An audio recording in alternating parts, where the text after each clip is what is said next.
Donc bonjour, bienvenue dans cette nouvelle vidéo concernant la planète Neptune. Neptune est une planète lente, planète d'eau froide et humide. Sa nature est féminine. Son domicile est le signe des Poissons. Son lieu d'exaltation, c'est le signe du Lion et du Sagittaire. Son lieu d'exil est le signe de la Vierge. Et son lieu de chute est le signe des Gémeaux et du Verseau. Sa maison symbolique est la maison 12. Sa révolution autour du zodiaque est de 165 ans. Elle a été découverte par Le Verrier en 1846. Donc le glyphe est le cercle de l'esprit surmonté d'une croix de la matière, la ligne horizontale étant surmontée d'un croissant. C'est aussi le trident surmontant le cercle ou la croix de la matière. Parce qu'il est hiéroglyphe du trident, le symbole de Neptune, est le symbole du 3 réuni en un. C'est le mystère de la Trinité que l'on retrouve dans toutes les religions. Par sa maîtrise sur le signe des Poissons, il marque la fin de l'accomplissement du cycle humain. En partant du Bélier, premier signe du zodiaque, Neptune est passé par toutes les expériences. Il sait. Ses antennes tournées vers le haut lui permettent de capter les messages de l'invisible, ce qui le fragilise et lui fait peur. Il est le lieu de la communication avec l'invisible, d'idéal, de fusion, de foi, de mysticisme.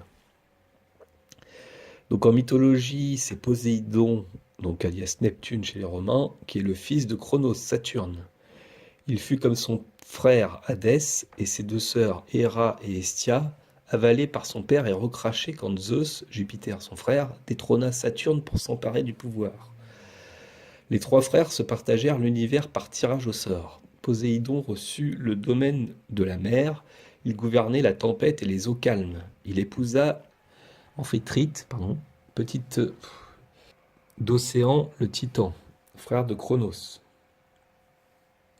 Bien que souverain de la mer, ce fut lui qui lui offrit à l'homme son premier cheval. Voilà qui met en vedette Jupiter, autre maître des poissons. Créateur d'artifices, il se plaît à métamorphoser Périclymène, fils de Nélée et de Chloris, frère de Nestor. Il l'a métamorphosé en aigle, lui donnant ainsi une force invincible et le pouvoir de prendre en combattant toutes sortes de formes. Il a le don des mutations, des transformations, et c'est lui qui ouvre la porte à l'évasion, hors du monde réel, à la poursuite des chimères. Ses colères sont terribles et se déchaînent sans raison logique, sur les fantasmes tourmentés.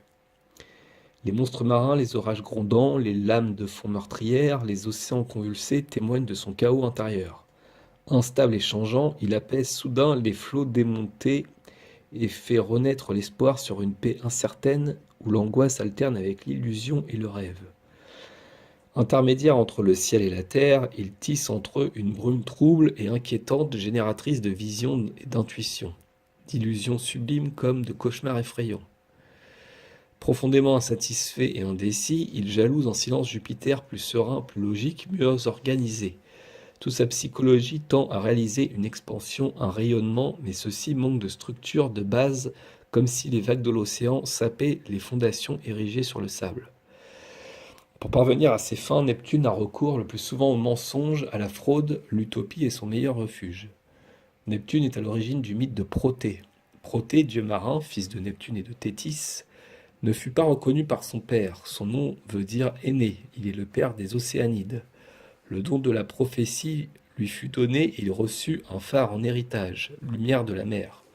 Le savoir de l'écume fut choisi aussi par le vent pour diffuser ses révélations. En écoutant les flots, il apprit le langage de l'abîme et les secrets du ciel, de la terre et du temps, car les vagues voyageaient. On le nomma fils de la mer ou le devin. Sa réputation était grande, on venait l'interroger de partout. Il est doué du pouvoir de se métamorphoser en toutes les formes qu'il désire. Il peut devenir un animal, un élément comme l'eau et le feu. Il use particulièrement de ce pouvoir lorsqu'il veut se soustraire au questionneur. Il se refuse à renseigner les mortels qu'il interroge, se soustrayant ainsi à son don de vision pour ne pas trancher la destinée. Il devint aussi l'élément qui permettait de fuir le don de métamorphose ou protéiforme.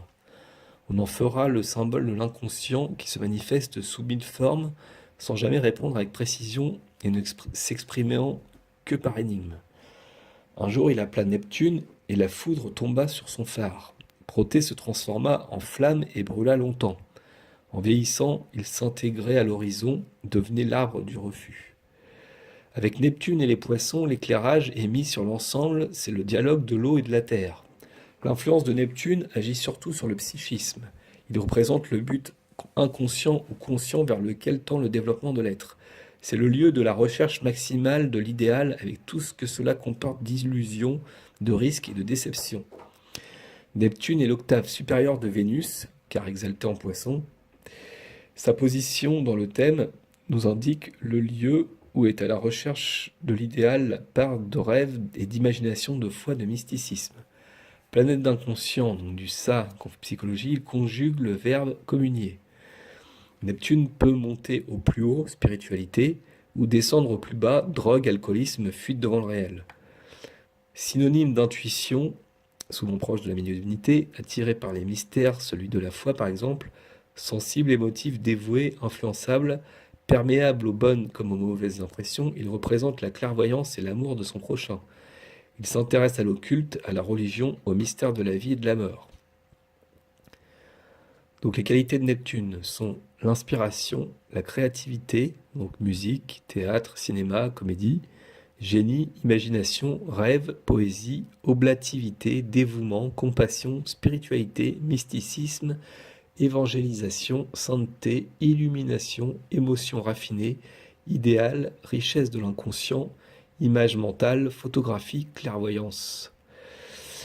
Les défauts, l'illusion, l'obsession, les mirages, le flou, le brouillard, la fuite, l'évasion, l'abandon, la tromperie, l'attrait pour les drogues et les paradis artificiels, la dissimulation, la fourberie, l'irresponsabilité, la fuite en avant, l'incapacité à communier, croit qu'il communique mais vit dans ses illusions, le masochisme. Sa révolution est longue. Le premier carré de Neptune se fait à l'âge de 45 ans environ.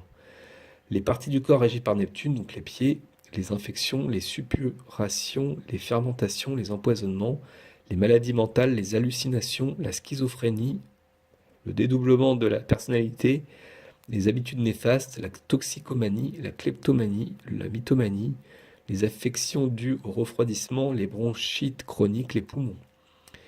Les professions, donc les occupations en rapport avec l'élément liquide, tout ce qui touche le psychisme, l'occulte, les mystères, tout ce qui demande de l'inspiration, du génie, de l'intuition, les médiums, les clairvoyants, les spéculateurs, les guérisseurs, les infirmiers, les médecins, les anesthésistes, les religieux, les musiciens, les poètes, les peintres, les métiers de la mer, les débits de poissons. Neptune dans les signes. Donc Neptune demeure en moyenne 14 ans dans un signe, donc tout comme Uranus, il s'agit de positions dites de génération, dont nous ne donnerons pas non plus d'interprétation individuelle. La position des planètes superlentes indique des courants sociologiques, les aspirations d'une société plus que des phénomènes individuels.